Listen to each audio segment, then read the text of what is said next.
from Rhys's 2-month doctor's appointment. He is officially 12 pounds and he's in the 45th percentile with height, which was shocking to the pediatrician because at his last appointment he was in the 10th percentile, so he went through a major growth spurt.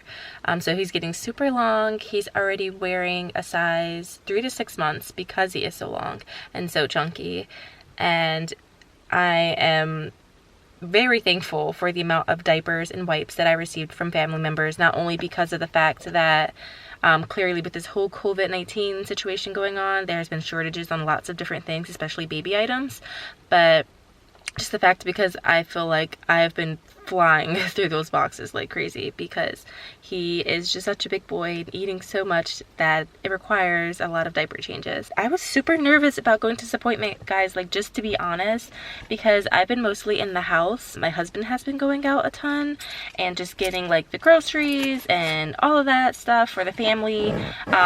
Thankfully, he did get some masks from one of the women here in our neighborhood. Thankfully, I did have a mask to wear just to kind of give myself that extra security, and plus we are not allowed to go around not wearing one where we live, so we have to wear one. Children, there's obviously like, I mean, some children can probably wear a mask, but obviously for Rhys, you cannot put a mask on a baby. So he did not have one, but I tried to keep him as covered as possible when I first got into his pediatrician office. Plus, they were really quick and fast in there. I think they just want to avoid having people lingering around for an extended period of time, which makes a lot of sense. But he had some shots today, so he's going to be super cranky, and there's a few like updates and things I want to tell you guys about him and what's been going on the past 2 months. And I just want to get him out of the car before he wakes up and completely freaks out.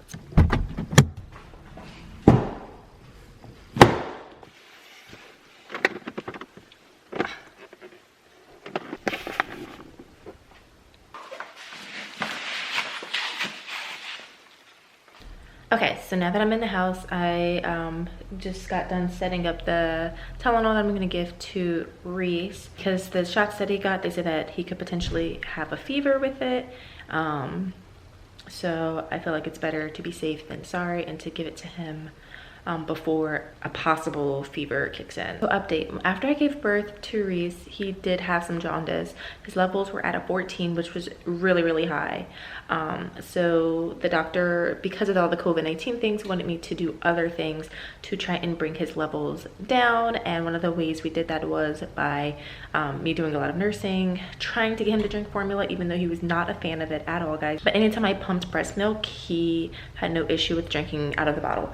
So I would pump, give him milk out of a bottle, because it said the more that you give him to drink, the more it kind of gets his kidneys, I believe it is. Yeah, your kidneys up and running and kind of like push things through your system.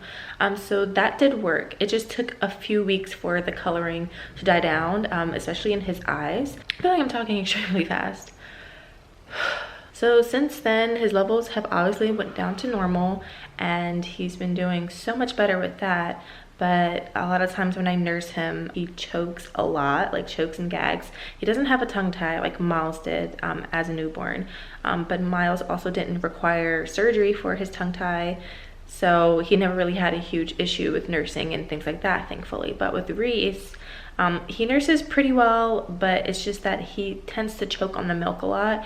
So I did mention that to the pediatrician, and she said the reasoning behind that is because he might be having a bit of like reflux, and as a result he also gets a lot of like mucus in his nose and like really bad boogers, and because it's like all throughout the day, I feel like I'm constantly like cleaning out his nose with saline spray and using like the Frida and things like that to clear his nose, and it's been super crazy.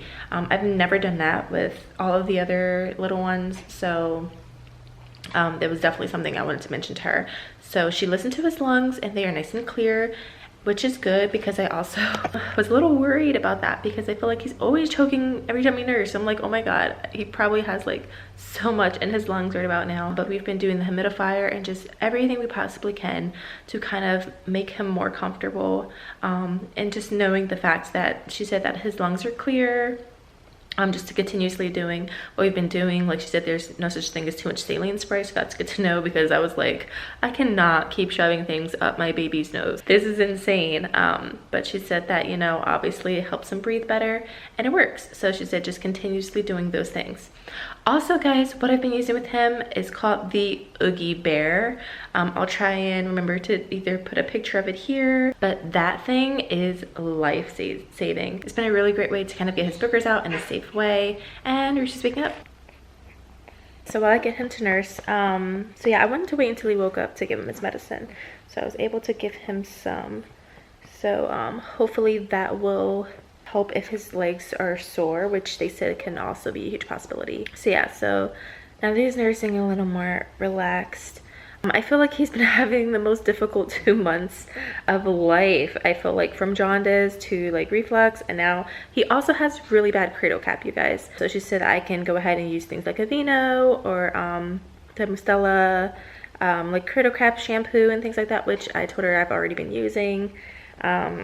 Because it's like even on his face and behind his ears and on his neck, and it's just like everywhere. My kids have always had cradle cap. I think I mentioned this when I was pregnant, but never as bad as Rhys. Like his is really bad. But I've been trying to do things even before his appointment to just kind of help with it, because I feel like if he was itching, obviously he can't tell me that he's itching, but just to make sure that he's comfortable as much as possible, to just help him in any possible way. So that has been his update, guys. He has been still completely breastfeeding. I am doing a few more bottle feeding here and there, mostly because my husband, like, he's been home obviously with the COVID-19 situation going on, and he likes to like help out as much as he can. And Rhys honestly loves taking a bottle from him. Like when I give Rhys a bottle, he looks at me like I'm a crazy person. He's like, you look like mom, but this does not feel like I'm drinking milk from mom. So I feel like he judges that whole feeding session. He's just like, what is going on? But when daddy takes over to feeding, he just feels like, I don't know, like it's more natural to him. I don't know, I'm probably just reading way too into it. But yeah, so that has been the update. So guys, I'm just now finishing up editing this video, and I realized I did not end the vlog. So thank you guys so much for watching, and I hope to see you guys in my next video. Bye.